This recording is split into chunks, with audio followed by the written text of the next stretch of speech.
Plus tard, Sanra kidnappe son fils. Dans sa voiture, l'enfant exprime son désir de voir sa mère, mais Sanra change rapidement de ton. Salut et bienvenue sur ma chaîne. Si vous aimez ce que vous voyez, pensez à vous abonner, à like et à laisser un commentaire. C'est parti pour la vidéo. Les mensonges du cœur épisode 131. L'épisode débute dans une salle d'audience où l'avocat de Urmi affirme fermement que sa cliente est innocente. Il accuse Niranjan de porter des accusations infondées et honteuses contre elle. L'avocat tente de convaincre le juge que ces accusations sont basées sur des mensonges et que sa cliente ne pourrait jamais commettre de tels actes. Niranjan insiste en présentant une preuve qu'il juge irréfutable, affirmant que cela dévoilera la vérité sur le comportement honteux de la partie adverse. Alors que le juge est sur le point de visionner la vidéo présentée comme preuve, Sanra intervient brusquement. Il tente d'empêcher le juge de regarder la vidéo, arguant que celle-ci concerne sa sœur et qu'il s'agit d'une atteinte à leur honneur familial. Il supplie de rendre la vidéo sans la visionner. Malgré ses protestations, le juge reste déterminé à vérifier la preuve pour faire éclater la vérité. Niranjan insiste également, convaincu que la vidéo révélera les véritables intentions d'Ishan et Urmi. Finalement, le juge lance la vidéo, mais à la surprise générale, ce n'est qu'un simple chant religieux qui est diffusé. Le juge, visiblement irrité, demande des explications. Niranjan, confus, ne comprend pas comment la vidéo a pu être remplacée.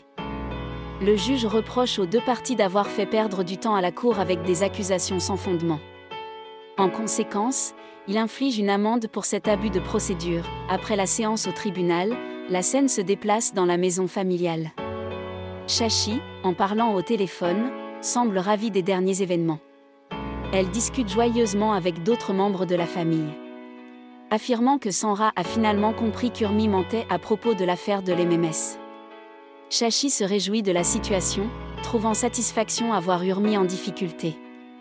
Elle critique ouvertement Urmi, affirmant qu'elle n'a jamais eu de bonnes intentions et que ses soi-disant principes sont faux. Cependant, une autre femme de la famille exprime son désaccord face à la joie de Shashi.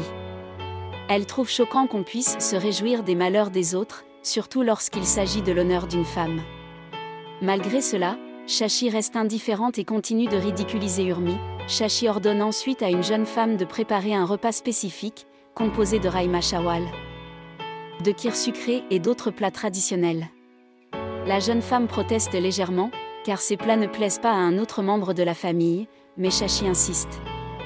Elle affirme que, désormais, c'est elle qui décide dans la maison, et que tout le monde devra s'adapter à ses préférences, même si cela va à l'encontre des habitudes de longue date. Un autre membre de la famille tente de rappeler à Shashi que Sanra pourrait ne pas apprécier son comportement autoritaire. Mais Shashi, pleine d'assurance, réplique qu'elle n'a pas peur de Sanra. Elle affirme qu'il ne peut rien contre elle, et qu'elle continuera à agir à sa guise. Ils discutent ensuite de la présence de caméras de surveillance, en particulier dans la chambre de Sanra. L'un d'eux souligne qu'ils pourront ainsi surveiller ses faits et gestes. De l'autre côté, Urmi admet que le scénario de la fausse vidéo, CD, avait été conçu uniquement pour perturber Sanra, sans se douter que cela finirait par être utilisé devant le tribunal. Cependant, ce plan s'est retourné contre Sanra, et ils sont parvenus à le piéger habilement dans son propre jeu. Désormais, ils attendent avec impatience la prochaine audience. Plus tard, Sanra intervient, entre dans une vive altercation avec ses adversaires. Il se montre agressif et menaçant, déclarant qu'il n'hésitera pas à se battre s'il le faut. Il s'énerve lorsque ses ennemis le provoquent, lui rappelant que même en criant ou en se battant, il ne pourra pas échapper à la surveillance des gardes du tribunal, qui observent son comportement violent. Malgré leurs moqueries, Sanra tente de se contrôler, mais sa frustration est évidente. Plus tard, Ishan et Urmi élaborent un nouveau plan. Ils engagent une femme nommée Nidhi pour séduire Sanra et le manipuler. Nidhi, intéressée par l'argent, accepte la mission en échange d'une somme importante, avec la moitié payée d'avance. Ishan insiste sur l'importance de la discrétion et de la rapidité, car le temps presse. Il lui montre une photo de Sanra pour qu'elle puisse le reconnaître facilement. Nidhi semble confiante, prête à accomplir sa mission sans difficulté. Cependant, Sanra, furieux, s'en prend à Niranjan, l'accusant d'avoir échoué à protéger son honneur devant le tribunal. Il se sent humilié d'avoir dû éviter le regard d'un jeune avocat lors de l'audience. Niranjan essaie de se défendre, expliquant qu'il avait averti Sanra de vérifier la fameuse vidéo avant de l'utiliser comme preuve. Mais Sanra, aveuglé par sa colère, refuse d'accepter ses excuses. Il reproche à Niranjan son manque de compétences, affirmant qu'il paie des honoraires sans obtenir de résultats. Niranjan, vexé par ces accusations, réplique en disant qu'il fait simplement son travail et que c'est à Sanra d'assumer ses responsabilités. La tension monte. Sanra, à bout de nerfs, exige une solution immédiate pour gagner la garde de son fils. Niranjan propose un dernier recours, convaincre le fils de Sanra et Urmi de témoigner contre sa mère. Selon Niranjan, si l'enfant affirme devant le tribunal qu'il n'est pas heureux avec Urmi, qu'elle n'est pas une bonne mère, et qu'il préfère vivre avec son père, la garde sera automatiquement accordée à Sanra. Sanra doute que l'enfant accepte de témoigner contre sa mère, car il est très attaché à elle. Niranjan lui conseille de trouver un moyen de manipuler l'enfant, que ce soit par la persuasion, la ruse ou même la menace. Cependant, il met Sanra en garde, s'il s'engage dans ce plan, il doit être certain de sa réussite, car Niranjan refuse de risquer une nouvelle humiliation publique devant le tribunal. De plus tard, dans la nuit, Sanra dans son voiture, est visiblement troublé, incapable de se concentrer à cause des pensées qui l'obsèdent. Sanra exprime sa frustration face aux restrictions imposées par Niranjan, se plaignant de son contrôle excessif. Il jure qu'une fois cette affaire terminée, soudain elle vit une fille dans la rue qui essaie de l'arrêter. Cette dernière qui Nidhi, la fille que Urmi et Ishan a engagée pour séduire Sanra, mais Sanra ne s'arrête malgré l'envie qu'il a. Il se plaint de son incapacité à résister aux tentations, arguant que même les dieux aiment les belles femmes. Sanra tiraillé entre ses désirs et ses obligations. Mais ses désirs finissent par prendre le dessus et Sanra fait demi-tour pour retrouver Nidhi. Nidhi fait semblant de demander de l'aide pour se rendre à une fête au City Club. Sanra propose galamment de la conduire. En chemin, ils échangent des compliments, Sanra ne manquant pas de flatter sa beauté. La jeune femme, touchée par ses paroles, l'invitait à l'accompagner à la fête. Sanra hésite, affirmant qu'il ne connaît personne là-bas, mais finit par accepter après son insistance. Ils partent ensemble. D'un autre côté, Tiwari et ses amis sont plongés dans un jeu de dés. Tiwari est accusé de tricherie, ce qui provoque des disputes amicales. L'enfant impressionne par sa ruse, ce qui intrigue les adultes. Interrogé sur l'origine de sa malice, l'enfant explique qu'il a appris à jouer chez son père, où il s'amusait avec sa sœur Manda et d'autres membres de la famille. Il raconte avec nostalgie comment ils jouaient ensemble, partageant des souvenirs heureux de tricherie en famille et des délices qu'il découvrait lors de ces moments. Plus tard, alors que tout le monde s'amuse, Urmi remarque que son fils semble mélancolique. Il paraît nostalgique de la maison de son père. Urmi, préoccupé, se demande s'ils parviendront à lui offrir tout ce dont il a besoin. Ishan tente de la rassurer, affirmant que son fils est simplement un enfant qui regrette les bons moments passés chez son père, mais qu'il est revenu de son propre gré, sans aucune pression.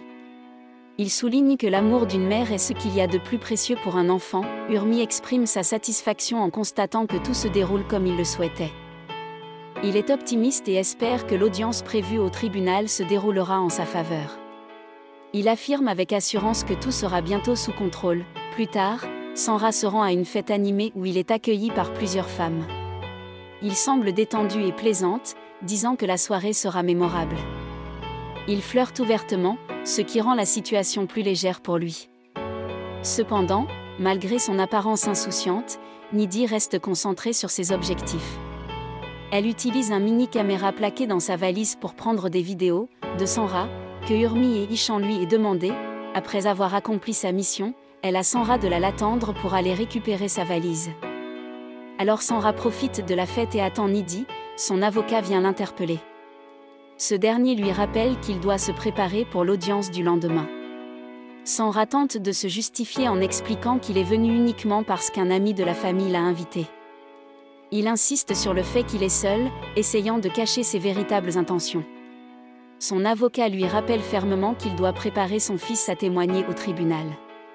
Sanra répond avec confiance qu'il s'en occupera sans problème, mais son avocat insiste, aucune erreur ne sera tolérée lors de l'audience. Plus tard, Sanra commence à perdre patience face aux remarques de son collègue. Ce dernier l'observe attentivement, notant une lueur suspecte dans ses yeux, incompatible avec la simple présence à une fête familiale. Il lui rappelle qu'il avait été conseillé de ne pas se montrer en compagnie de femmes douteuses. Sanra, sur la défensive, affirme qu'il n'y a aucune femme avec lui et qu'il est seul. Cependant, une jeune femme s'approche de lui, contredisant ses propos. Pris au dépourvu, Sanra tente maladroitement de justifier sa présence avec elle.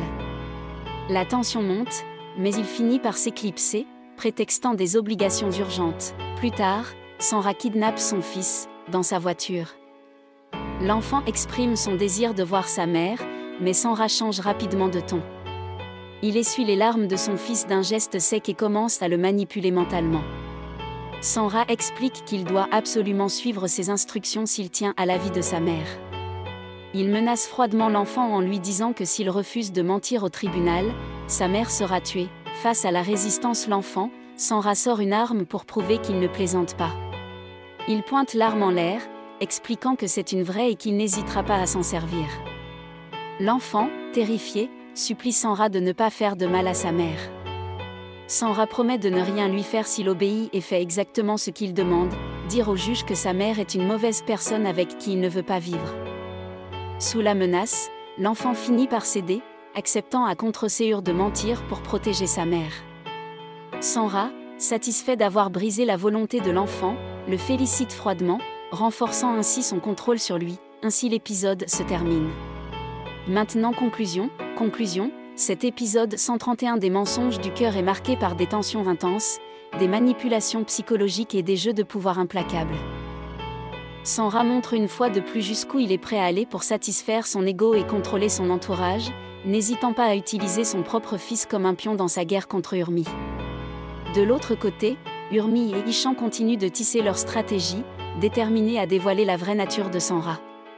L'intrigue s'intensifie, laissant présager des rebondissements encore plus sombres lors de la prochaine audience au tribunal. Si vous avez aimé, n'oubliez pas de like, de vous abonner et de partager vos impressions en commentaire. Restez connectés pour ne rien manquer des prochains épisodes. Merci pour votre soutien et à très vite pour une nouvelle vidéo.